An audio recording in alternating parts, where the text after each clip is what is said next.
add to the country's GDP and what else we discussed. So what we need is a pilot project spearheaded by the IMC for the NHS. Is that right? The Maharashtra state government could open the window slightly, and I'm sure the IMC and all the stakeholders can easily undertake a pilot project. There's enough state-of-the-art hospitals in Bombay alone to take 2 or 3 trusts in the UK and say, all right, for a 12-month period, send us your most difficult cases and let's see what we can do.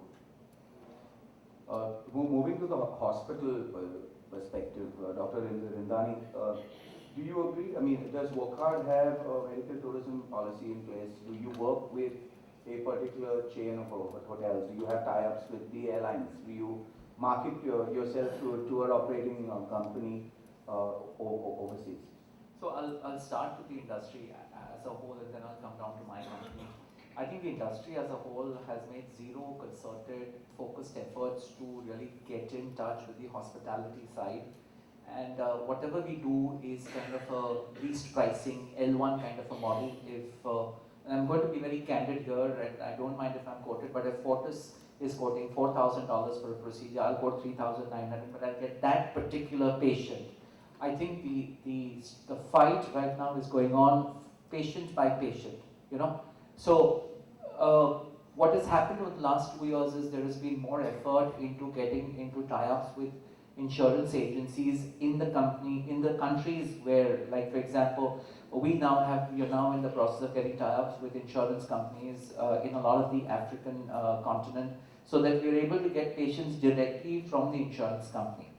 I don't think most hospitals really have made an effort to tie up with either the airlines or the hotels, merely because what we are getting is the short end of the stick.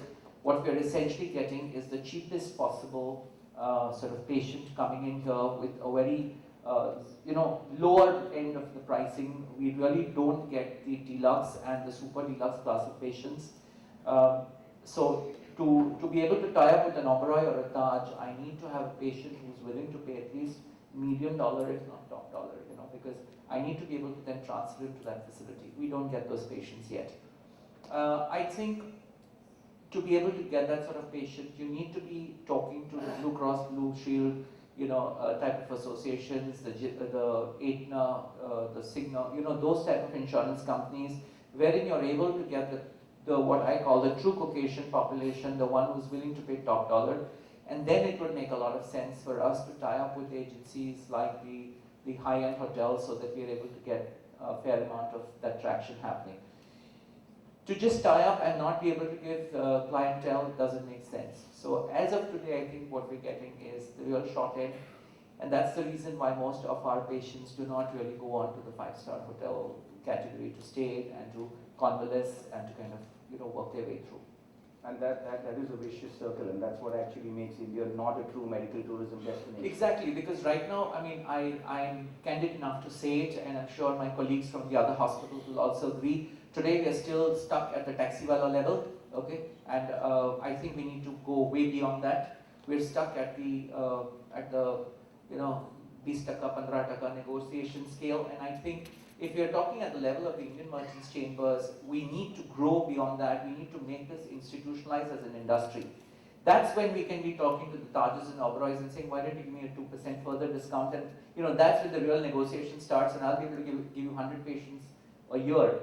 But as of today, what we're dealing with is at a very spinal level. It's very non-transparent as an industry. It's very fragmented. It's very situational. If a patient says, I'll give you $100 less, we just take it and just gulp it and say, well, fine, that's revenue, offsets my overheads.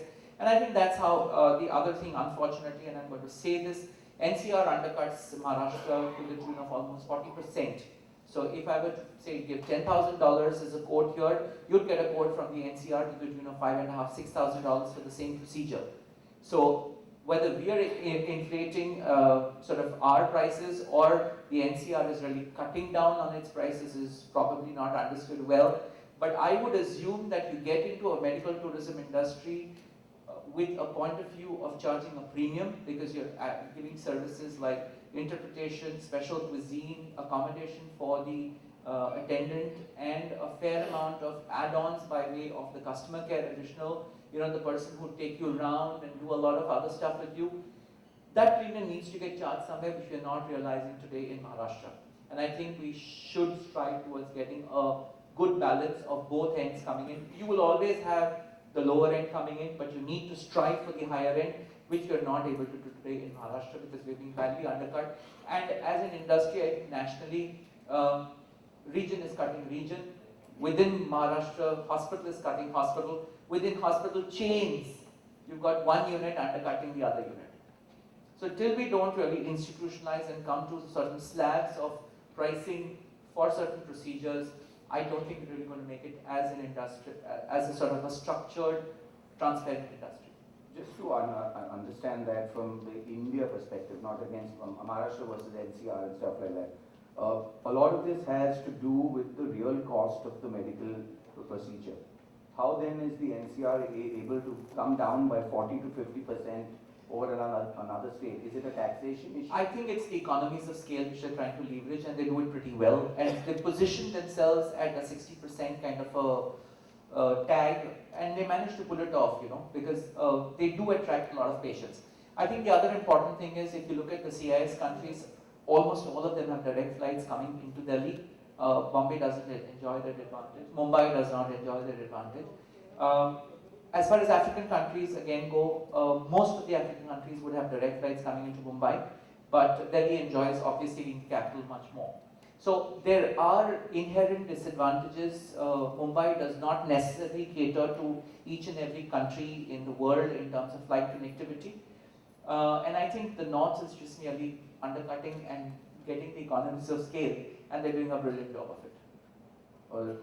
Rajiv, you understand undercutting better than most because you've been in the tour operating business most of your life, where you are undercut each other for $10 a person.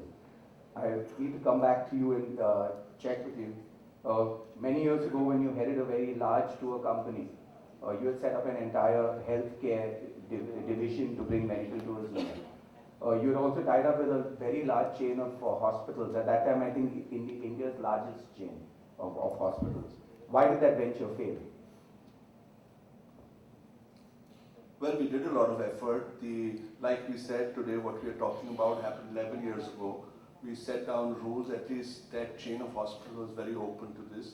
They had, till then, India had not really seen a lot of high-end medical tourism, whatever percentage that may be, come into India. Us being a tour operating company, attending about 15 big travel fairs in the world, spending top dollars in setting up our stalls, actually took that chain in. Doctors flew with us. We had various countries where we gave presentations.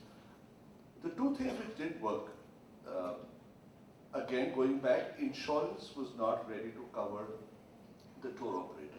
But if, especially in the UK, if I as a tour operator was proposing medical tourism, liability of anything that went wrong with the customer or with the patient while he was in India rested on the tour operating company.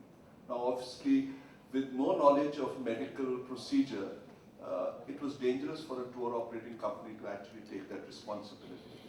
Secondly, the chain of hospitals was very worried about disclosing its procedural costs for every type, whether it was a hip replacement, because they didn't want that the tour operator should get any portion of that, not understanding that the tour operator cannot demand any part of that medical procedure.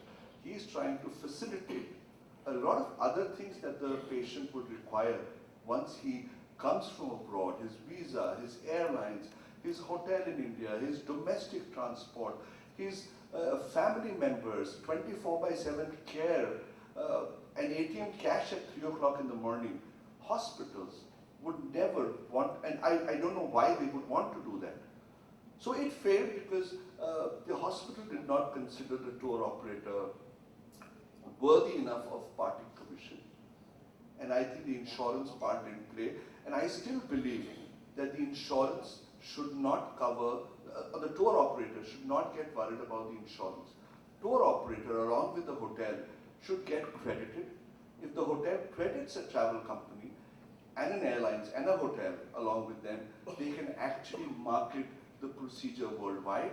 They could actually open a care unit again to go out and reach to such tour operating companies abroad who look after medical tourism and bring those customers in. We are not looking at hospitals paying us commission on medical procedures.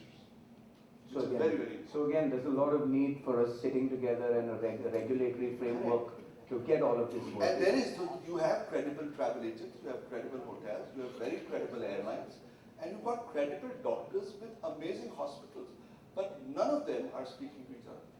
So maybe there's a need to form an accreditation committee that at least accredits people who can actually work in this medical tourism field, whether it be a tour operator or a hotel chain. All of us must come together as an accredit, and every hospital can have its own hotel, travel agent. Airlines they can't choose because they have to be dependent on what's coming in from all over the world. But at least you should make that first level, which has not happened for over a decade now. So, coming from that note, I'm going to come to the airline perspective. The person who actually plays the intermediary between the tour operator or the destination and the actual hospital, which is going to take care of the entire thing. Isa, you look after the Emirates Airlines in India, the largest airline flying into this country. You have a large market share of the medical tourism that happens here. How does Emirates view their role here, and compared to the other countries that you fly medical tourists into? What would you say the problems are from the Indian perspective? Well, first, good afternoon, ladies and gentlemen. I think just looking at numbers and proportions, we fly to 154 destinations worldwide. Looking at the continent, just Africa, for example, and the number of medical tourists that come into India, and we do carry approximately 700,000 tourists into India every year. And out of that, there is definitely a proportion that come here just for medical purposes. And just to draw a line between what's the difference between what Singapore, Thailand offers versus what India has to offer. And we always said that India comes back to where the medical expertise are, where they have built the reputation on providing first-class services. When it comes to a country such as Singapore or Thailand, it's more about just going in for a normal medical checkup while they're on holiday. So it's quite fragmented. The Indian medical tourism as well, it's quite fragmented, and I must be honest about it. We had a tie-up with one of the leading hospitals here in India, and one of the reasons that the venture didn't work out is because we were looked at, just sort of a transport company bringing in passengers or customers into India, but not realizing that we actually have a huge medical team on Emirates payroll that sits down in Dubai, that checks and validates every single medical case. We make sure that our engineering team, for example, are quite able of providing a stretcher immediately on a flight. So there is lots of investments that Emirates has done. We see a huge opportunity in this sector. And being honest, for us, we fly from all over the world, and one of the successes is that we fly into 9 different points into India, and we cover approximately 175 flights a week into India. And that also is tying up with all the other frequencies and all the other continents that we fly in. So there is a huge, huge potential, especially here in India. Infrastructure is extremely important. The partnership amongst all the stakeholders, it's quite important, and realizing that medical care is something that nobody's going to neglect, and we're not here just to venture into that. So are you actually seeing growth in the medical tourism segment on Emirates, for example? Are you actually seeing a year-on-year growth? And keeping with what the Wokhad Hospital view was, is it the higher segment, the lower segment? Are you seeing a change in pattern? Because as an airline, you would be able to map that pretty accurately into various parts of India. Just to start off, I think one of the differences is, say, for example, if we fly into 23 countries in Africa, where there is no Indian carrier that flies into the African continent. For us and any other airline, we would be only harnessing that 23 destinations that is coming out of Africa. So sometimes it's also because of the points that we fly to, the frequencies that we fly to. So say, for example, if there is any medical treatment from a passenger in Johannesburg, we have 3 flights a day that connect into 5 flights a day into Mumbai. So not necessarily it's only that that they're coming just because it's Emirates, but sometimes it's the need. Rest of the time, we've noticed that there are lots of families that come into India and they prefer using Emirates because of the medical attention that we can also provide. We can divert the flight immediately if there is any medical case on board, and we take extreme good care, and we're very cautious when it comes to any medical case on our flight. So we've seen the trend growing up into India, but it's still fragmented. Any particular destinations that you might want to name? Is it Africa? Is it Asia that is actually fueling the growth? To be honest, I think Africa is a predominant market. We've also seen some traction from the Gulf countries. We've also seen a bit of traction also in Europe. So we've seen some growth coming in, but Africa has definitely been the strongest player. Thank you. I'm going to come to Dr. Hidayat Khan. We just spoke about the Emirates, and there were no offense at all. I'm saving the best for last. So, we just spoke about how Emirates is qualified to take care of a passenger on board, but you have even more specialized services in air ambulances. So I'm going to ask you what exactly is an air ambulance, and you said that you had a short video that you could play for us before you take on that. So maybe we could just play that video right now for the benefit of everyone here and see what an air ambulance actually does. Can you roll that video, please? First,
Can we cut off the video? Can you? Good afternoon, everybody. We all know air ambulance has a key role in medical tourism. particularly for those patients who are terminally sick or moderate to severely sick. For example, there are some patients who are Middle East or Africa, and they would like to travel to India for treatment or tertiary care treatment. In that case, we can assist them in two ways. One way, we can transfer them in a charter flight with complete medical backup like a Sky ICU. There will be medical escort with expert medical nurse with all medical equipment, including ventilator, like inotropic support for like syringe pump and all. And ECMO also if required, and intra-aortic balloon pump also.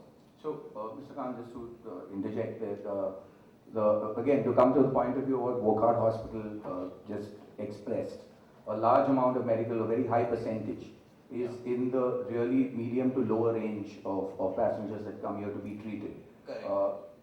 A lot of the equipment that you're offering and a lot of the services you're offering would have to be affordable Yeah, to there are people two, in that that's what range. I'm So, are you saying. seeing growth in that sector? There are two ways. One way is charter air ambulance, which is little expensive, very few people will be able to afford it. The second option is commercial. Second option is commercial airlines as a stretcher case with medical escort with medical instrument. So, for example, charter flight from Nairobi to Mumbai is costing around 35 lakhs. The same patient, if we are transferring in a commercial airlines as a stretcher case with medical escort with medical equipment, will come down to around 7 to 8 lakhs rupees. In that way, we can help the patient. So, which sector are you actually seeing growing into in India? Because you also operate all over the world. Middle East Yeah. and Africa. So there are lots of patients. you actually work in partnership with an airline to offer these see, services? we are continuously using Emirates because Emirates, they have a very good service. They clear medical Medaform in about 24 hours, and we immediately book the ticket, and we provide bed-to-bed services all over India, all over the world, domestic also and international also. And we are affiliated with lots of insurance companies like Europe Assistance. Yesterday we shifted one patient from Kochi to Mumbai, Mumbai to Paris, and Paris to Rome. It's a case of CKD, that is chronic renal failure. He was in a port near Kochi, then he felt sick, then he was shifted to Kochi Hospital at Lakeshore. At that time, their creatinine was 16.4. He was immediately dialyzed intermittently, and then creatinine came to 4.6. Then we shifted him yesterday from Kochi to Rome. That patient was very comfortable, mobile. So we shifted him in a business class. He has to just pay the business class ticket. It was covered with Europe Assistance, and we are the service provider of Europe Assistance in India. So that's what we work. Thank you. Devu, coming to you, the Oberoi Hotels or the hospitality industry in general, how key is the role that you see the hospitality industry playing in this largely unregulated, what we call the medical tourism sector in India? So I think we play a very key role, except that it's very fragmented, as everybody in this panel has said, because as a hotel, it's very difficult to really track who's coming for medical tourism. Quite often you actually get to know later that the guest is checked in and he's here for medical needs or requirements. Or they check out from a hospital and then check into the hotel for a few days because they have to go for a follow-up treatment. We believe that, you know, as a hotel, the role that you'll end up playing is ensuring that you empathize with the guest and, you know, look after them because they need that environment. They've been through enough trauma, they're in a foreign country, they need that attention. So as a team, we really focus on that and give them as much care as possible. But when it comes to really being able to identify tie-ups with everybody, it's extremely ad hoc at the moment. And I believe, as Rajiv also said, I think there has to be some form of a common platform where we all come together and make it easy for that customer to really choose them based on either price or reputation or service, etc. The hospital, of course the hospital goes with the care and the doctor's ability, etc. And the hotel, the airline, everything thrown in together. As of now, we, you know, when we go to hospitals, we try and our salespeople will go to hospitals and say, can we empanel ourselves with you? And hospitals quite often, again, their first aim is to obviously look after that patient. And then use the hotel as a very secondary part of this whole thing. I believe if it's seen in the same level of importance, that the hotel plays an equally important role, because if the patient later or the patient's attendants are comfortable, that much less stress on the hospital. At least they're taken care of. Otherwise, they're all sitting in the waiting room. They're probably, you have other stresses to look after them, etc. So really, as far as we are concerned, we look at this as a huge potential. We look at medical value tourism as a massive opportunity going ahead. The government of India has been speaking about it. They're showing a lot of initiatives. One more thing that I just want to add is when you speak to these guests, quite often they talk about the medical visa. Now, there are contradicting things that I've read. One is that there are M visas on arrival. I don't know if that's really true or not. But the other is that sometimes to get a visa, the patient has to go through a lot of stress wherever. He has to go to the embassy, he has to be checked by the embassy doctor, and go through various procedures. If we really want to make this a business vertical or an opportunity for India, then I think we need to really, we've introduced e-visas and people are very happy with it. These are for normal guests or normal people visiting our country. If we do the same and make it very easy for the guests, I think for the travelers, they'll be happy coming and using our facilities, because as far as hospitals are concerned, doctors are concerned, there is no doubt we are world class, and I think probably even better. So that part is taken care of, but the ease of doing business, I think, has to just be made a little more structured, and we believe we play a very vital role, and we do it quite well. So. Which is pretty much the same as what all the other stakeholders are saying. But you using the Oberoi Bombay as a case example, you're strategically placed there with 3 or 4 reputed hospitals around you in South Bombay. Can you give us an example of what percentage? First of all, how does this work? Do you have a tie-up with the hospitals? And what percentage of medical tourism business comes through to your hotel specifically from these 4 or 5 hospitals? And do you see that growing year on year? Yeah. So there are various people sitting in this room who we work very closely with. We work very closely with Saifi Hospital. Mr. Abuzar is there. Dr. Disa is there. We work with Breach Candy. We work with Bombay Hospital. So yeah, pretty much the hospitals close to us, we work with them. But like I said, I think it's not. I won't really call it such a formal tie-up as we'd like it to be. We do have preferred rates given to them, so they can extend that to their patients and their attendants.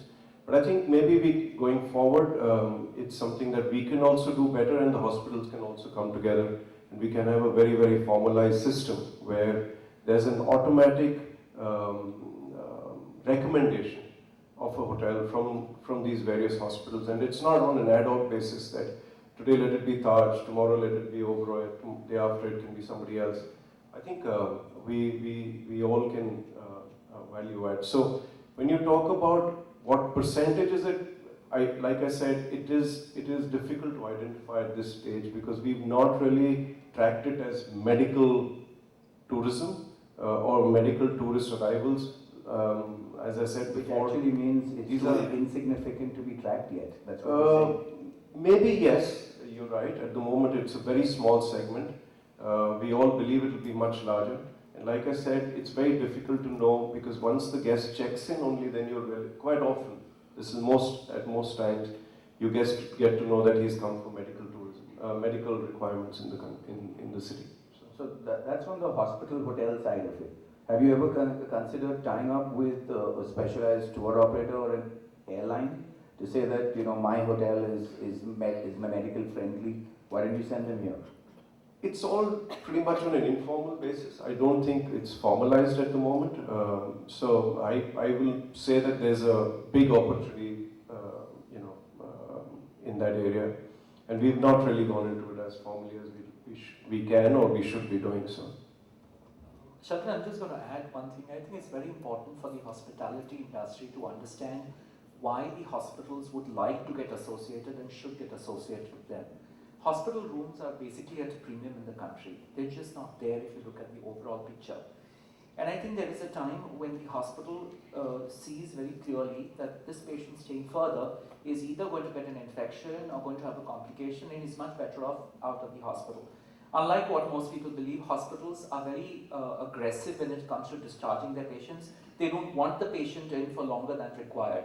So I think there's a perfect, what should I say, a sangam possible between the hospitality industry and the hospitals, where the hospitals are happy to hand over and say, you don't need to be here, but the patient is the one who's currently unwilling to go over and say, no, I'm not happy and I prefer to stay with the nurse. Frankly, the hospital is much cheaper than today, I would offer services for 5,000 rupees with food and beverages and a nurse and a doctor and all of that, which doesn't compare to any hotel that's available. So sometimes that gets treated like a stopgap by the patients, which we need to aggressively counter and jointly say, if you're in the hospital, you will have more problems, you might encounter an infection, why don't you just walk away, and this is where we'll put you. And if required, a nurse will step in whenever required to give injections or medication, or once in 2 days, the doctor will pop by and see you. I think that's the give and take which we need to establish jointly with each other. Thank you. That's an interesting perspective. Ladies and gentlemen, I need to wrap the session up in the next 5 to 7 minutes. So I'm going to take questions from the audiences. Farad? Hello. Can you hear me? Yes. I want to just add something what Debu was just saying. One of our, as part of Taj, I think Taj Wellington Mews is one property which is a long stay property where we are attracting a lot of medical tourists. We're getting a lot of people who are coming in for long stays, and I think this year itself, I think we've got, I can't share with you the exact numbers, but very big traction from the Middle East in Taj Wellington Mews, and also, for example, Taj Ramsand, who works very closely with Leelabdi in Bandra. So there is a fair amount of traffic that comes in, but as Debu rightly said, there is not structure. We still don't track the numbers as medical tourists per se, but I think that soon we will have to do it if we need to grow this sector to be able to see what is the incremental growth year on year, maybe. And what we can do as hotels also to provide facilities for medical tourists. I think that's what everyone is basically saying in this room. I mean, medical tourism is here to stay, but we need a framework and a structure within which all the stakeholders will function. I have another question there. Thanks, Sheldon. Sorry, I just wanted to make a statement. I am here representing SCOL, which is the largest association of travel and tourism across the globe. We cover every aspect of it, from travel agents, airlines, hotels, tourism boards, destinations, airport, railways, and today we've just added on medical tourism. So I would like, and if it is possible, Farad, thank you for inviting me, if we can work together, because this is the largest body in the world, which has everything. We're talking about travel agents, tourism boards, airlines, hotels. It's a great opportunity to work together as a body along with IMC and see how we can take this forward. Thank you. Thank you. I have another question from Carl Dantas back there. No, the earlier panel, doctors and now, Hotel and Rajiv X, Koni, this is a commercial venture. What I would like you to seriously look at is the marketing aspect. Valsa Nayar's husband was, as you know, Sheldon, managing director of MTDC 20 years ago. And we had the same initiative which failed. It's very important to sustain this. And the only way you can sustain this is you need somebody globally to help you. If you all go out in different directions, whether it's a hotel or hospital, it doesn't work. There are all conflicting interests. And since Rajiv and Mr. Burman brought up the question of visa, I have a suggestion from the floor of the House today, is that you have somebody like VFS. VFS has offices all over the world. They are dealing with foreign governments. They are the first point of contact, like Rajiv said, for visas. Why don't we, and now we have an Indian who's the global CEO, Zubin Kakaria. Why don't we approach VFS to come in and help, just not as a one-off thing, put our heads together with IMC, with what Valsa Nayar Singh said, and sustain it. how do we approach foreign governments? I would have loved to see, you had number of countries mentioned. You should have the consul generals here. You should have had the German consul general, Belgium, I saw all those names. They are the people who will take your message back. Mr. Bhojwani talked about NHS. A lot of the insurance companies in the United States, my son is a scientist there, I know how they look at it. The insurance companies are ready to fund this. If you approach them and tell them that, look here, you cut down on their waiting list, you cut down on whatever you want to do, cut down on the process. So I'm afraid this will not work if you don't put your heads together and you sustain it with a good marketing campaign. Thank you. Interesting perspective, Carl. Thank you. Hi everyone, my name is Dr. Kulveer Bharti. I'm Assistant Director with AAA Healthcare Consulting. So we have a medical value travel vertical, and a lot of people talked about frameworks for regulating this whole industry. And NABH recently came up with the accreditation of medical value travel facilitators, and we're proud to be the first ones to actually go for an audit, and soon we will be the first ones to actually get empaneled. What has been missing is basically an end-to-end solution which covers which provides patient-centric care right from the beginning of the whole value chain. The patient starts from the country and reaches here, and in between there is a dark phase basically where nobody knows where the patient is and what is actually happening to the patient. So what we're trying to do is actually fill in that lacuna and provide an end-to-end solution for this whole thing. And talking about that, we are, I think, at a great position to be able to work with the IMC and the government of Maharashtra to actually work at building the task force and bringing in the medical perspective. And Dr. Conclave has been quoted here a couple of times, and he plus a couple of other team members, we have a lot of medical experience to actually be in the right position to bring in the medical perspective. So it was a great session. Thank you. Thank you. I have maybe last two questions. Yes, the gentleman at the back. My name is Leo, and I own a medical tourism company. Before that, I was with Wokhad. I was privileged to work with Dr. Rindani. The point that I want to bring here is the purpose of having IMC and Maharashtra government promoting medical tourism is that, like the point was made, we are behind NCR, or for that matter even Chennai or Bangalore, because they are more organized. Why we are not organized, and why we are expensive, that's the topic altogether. But what I want to put forward through IMC is that we can do something exactly what the central government does in collaboration with FICCI, and the events that they put together, the roadshows that they put together in African and Middle East countries, gives a good platform for the hospital group from NCR. And no matter how much we try, even if it's a central government body, the hospitals from southern India or from Mumbai doesn't get a good positioning there. So what is important is that this government of Maharashtra along with IMC, if they can offer such a platform where hospitals and service providers can go and do roadshows and promote medical tourism. That's the way, because no matter, there is tourism attached to medical tourism, but frankly, hospitals and the service providers have to drive it, then only the medical assistance will go ahead. Thank you. That's a really good point. I'm sure the IMC committee is making a note of that. One last question. Yeah, I'll just be very fast. My name is Abuzar Zakir and I'm from the Saifi Hospital. Some points have already been covered, but I do understand that now we are moving towards getting ourselves more organized. Mainly from East Africa, when we see patients coming in, the people are quite reluctant to come to India, which we had observed, because when they come here, then there is something which happens and they don't know the language and they get scared. But over the years now, a lot of, and I think it should now increase, that a lot of hospitals have started making themselves visible there in East Africa, which is what is now making them a bit more comfortable in visiting India.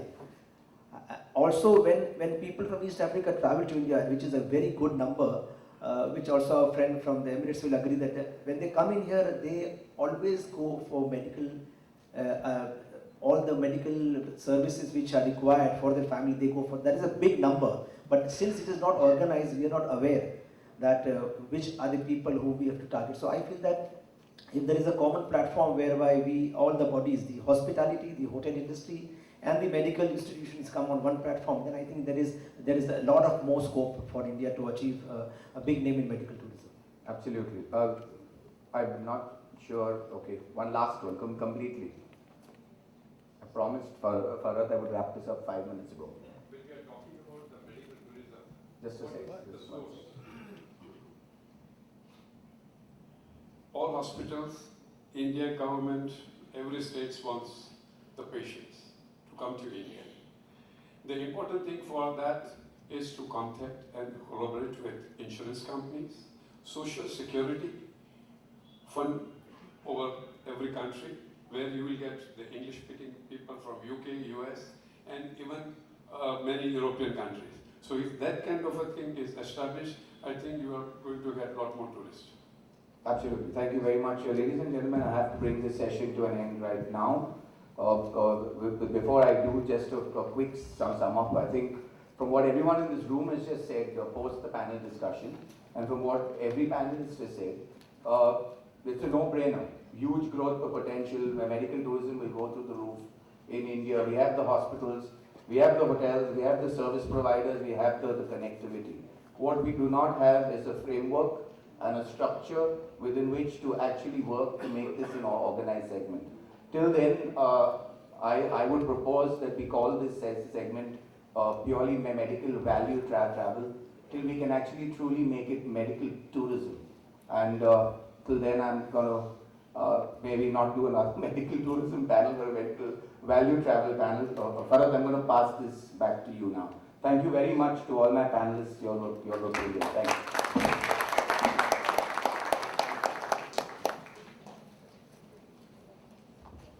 Thank you, gentlemen, for the session. I would request you to pose for the group photograph.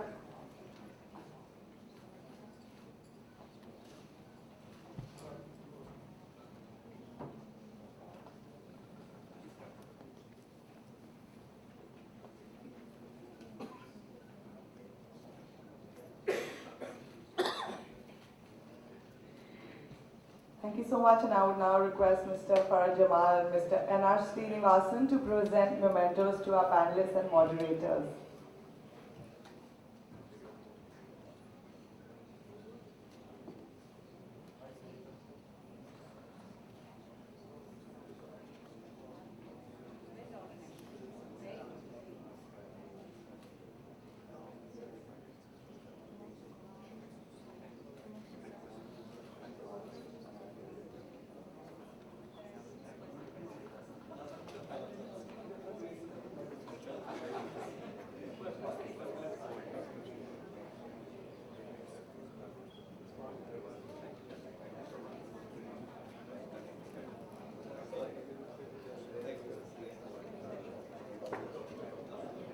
Thank you so much, gentlemen. And now I would like to call on Vice President IMC, Dr. Lalit Kanodia, for the vote of thanks.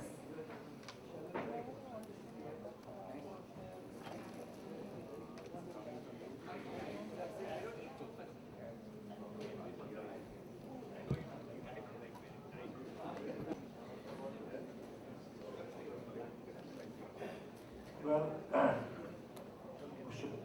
Deepak Prem Narayan, there you go. Mrs. Singh, who's I think not here right now, our speakers, panelists, sponsors, Mr. Jamal, members of the Travel and Tourism Committee. I think I'm well qualified to deliver this vote of thanks because I owe my life to the medical fraternity. I've been under the surgeon knife 3 times already, including a bypass operation. Several of my family members are doctors or repute. Dr. Bharat Agrawal heads the R&D division of MD Anderson, one of the best known hospitals in the world at Houston. Dr. Bhuti Kudhari was a bypass surgeon, a heart surgeon in the Bombay hospital, and there are many others, I won't name them. I'm delighted at the initiative of Mr. Jamal and his team because I believe medical tourism is the high end of tourism. And tourism is a tremendous opportunity for India in general. 10% of the employees worldwide are employed in the tourist industry. I repeat, 10% of the employees worldwide is the largest employer in the world.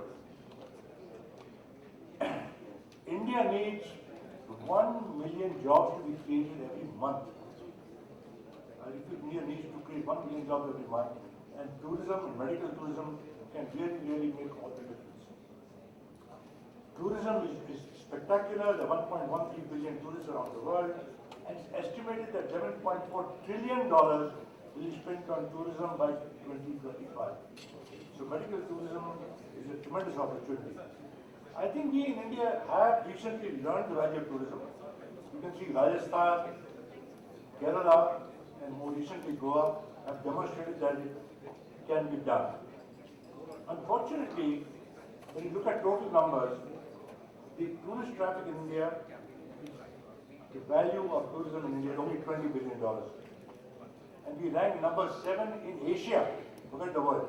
So the fact of the matter is there's tremendous scope to expand this area. We have everything going for us in medical tourism. Look at the quality of our doctors and nurses. I was staggered at the statistic that 7% of the doctors in the USA are from India. I repeat, 7% doctors in the US are from India, though the Indians constitute only 1% of the US population. That speaks for itself. The cost of medicines in India. I know any number of people who come here and buy medicine because it's so much cheaper here. And the post-operative care is so much better in this country as compared to any other country. In the USA, if you go for a delivery, chances are the hospital will discharge you in 1 day. In India, it's very common to have 3 days. So post-operative care is very important. I have a few recommendations before I deliver my vote of thanks. One is I think we really need to market medical tourism much better. You know, one of the directors of one of my companies was Mr. H.M. Patel many years ago. And I remember he delivered the budget. He was finance secretary. And I remember he said that marketing and advertising is socially wasteful expenditure. I reiterate what he said in the budget. We have not realized the value of marketing and selling. It's so very important to be able to do that. I recall, thanks to my brother-in-law, we had Dr. Denton Cooley was visiting India and Bombay Hospital. He used to come very often, the world's greatest heart surgeon. And I was in the audience, thanks to my brother-in-law, and he was asking questions, and he asked, can you ask questions? I said, Dr. Cooley, you're the most famous heart surgeon in the world. I see you so often in India. Why do you come here? You have a mile-long queue waiting for you in your hospital. And he said something which I'll never forget. He said, Dr. Kanodia, I'm here to market my hospital. The world's most famous surgeon said this to me. And I will never forget that. You heard Dr. Pal. I was staggered, I didn't know this. That the loss of patients in the operating table in a bypass operation in India is 20% that of the USA. That's a staggering statistic which I didn't know. I think we need to publicize this information more often. We need to lobby the USA and Europe. The medical expenses in the USA are allowed by the insurance companies in the USA. We need to have the equivalent of a NASCOM for this particular business, you know. The total exports of companies, I am from the IT industry. The total exports of the IT industry today are $120 billion. And the cost advantage in the IT industry is only 50%. The cost advantage in medical tourism is 90%. What an opportunity. What an opportunity for India. Tremendous opportunity. I must, of course, fulfill the main purpose I'm here. I must thank everybody here. Thank the audience. We have such a wonderful audience. We had over 100 registrations, which is quite unique. I must thank all of you for being here. I must thank our guest of honor who is no longer with us, Mr. Singh. I must thank all the speakers and the panelists. Jamal, of course, done a great job. And the entire his team, entire team of them have done a great job. Dr. Amin and his panelists, Sheldon and his team, Dr. Lisa, I must acknowledge his presence here, together with Mr. Shababi. Dr. Lisa Ramta saved my life. I must acknowledge that many, many years ago. And I'm delighted that he's here. I must thank all our sponsors, lead partners, associate partners, which include the MTDC, Apollo Hospital, Bombay Hospital, Hirandani Hospital, and of course the Safety Hospital. And then of course Deepak Premla and always the moving spirit. Thank you for doing this. It's a wonderful, Jamal of course, I think the first in the IMC's history, medical tourism, I think it's a tremendous opportunity, and I would encourage you to do many more of these. I think there's a tremendous scope for this particular business. And I must thank the Travel, Tourism, Hospitality Committee of the IMC for this wonderful initiative. And thank you very much. You've been a wonderful audience. Thank you.